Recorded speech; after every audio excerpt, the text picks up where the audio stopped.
আসসালামু আলাইকুম everyone. Culinary art by সঞ্জুর আজকের আয়োজনে আপনাদেরকে ওয়েলকাম জানাচ্ছি।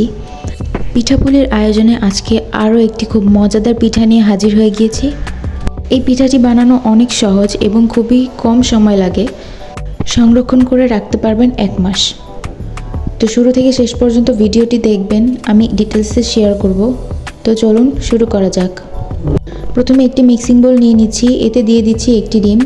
একটি হ্যান্ড উইক্সের সাহায্যে ডিমটা ভালো মতো ফেটিয়ে নেব। এরপর অ্যাড করছি 1/3 কাপ পরিমাণ পাউডার সুগার। এখানে আমি চিনিটাকে ব্লেন্ডারে গুঁড়ো করে নিয়েছি, তাহলে চিনি আস্ত থাকবে না এবং টেস্টও ভালো আসবে। এই কাজটা অবশ্যই করার চেষ্টা করবেন।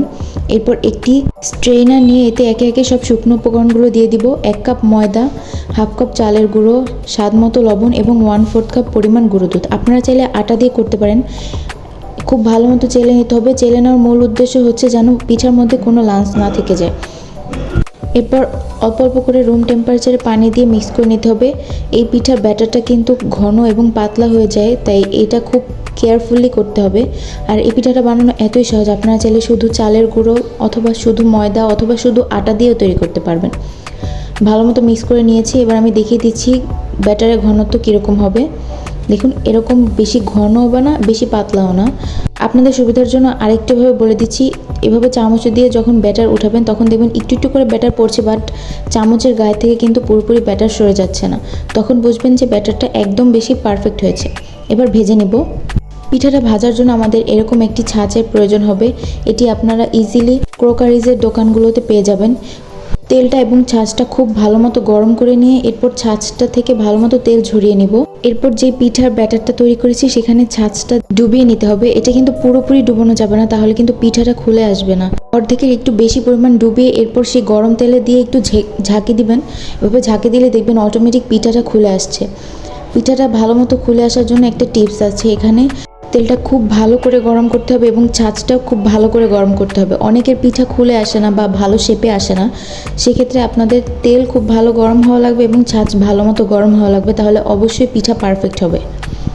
এভাবে আমি সবগুলো ভেজে নিব। আরেকটা দেখিয়ে দিচ্ছি। দেখুন, খুব ইজিলি কিন্তু পিঠা খুলে আসছে আর খুব সহজে এটি তাড়াতাড়ি হয়ে যায়। ব্যাস, তৈরি হয়ে গেল আমাদের খুব মজাদার ফুলঝুরি পিঠা।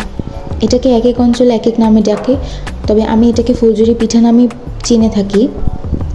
দেখুন কি সুন্দর কালার এসেছে এবং কি সুন্দর শেপ এসেছে। বিভিন্ন ধরনের ছাঁচ পাওয়া যায়, আপনারা আপনাদের ইচ্ছা মতো ছাঁচ কিনে নেবেন। আশা করি আপনাদের আজকের রেসিপিটি খুব ভালো লেগেছে। ভালো লাগলে একটি লাইক কমেন্ট করবেন এবং প্লিজ আমার চ্যানেলটিকে যারা এখনও সাবস্ক্রাইব করেননি তারা সাবস্ক্রাইব করে দিবেন। নিত্য নতুন আরও রেসিপি নিয়ে আমি আপনাদের সামনে হাজির হয়ে যাব। আর আমার রেসিপিটি ভালো লাগলে অবশ্যই ফ্রেন্ডস ফ্যামিলির সঙ্গে শেয়ার করবেন। দেখুন কতটা পরিমাণ মুচমুচে হয়েছে, চাপ দিলে কিন্তু ভেঙে যাচ্ছে। নিশ্চয়ই দেখে আপনারা বুঝতে পারছেন। এতক্ষণ যারা আমার সাথে ছিলেন তাদেরকে অসংখ্য ধন্যবাদ। আজ বিদায় নিচ্ছি।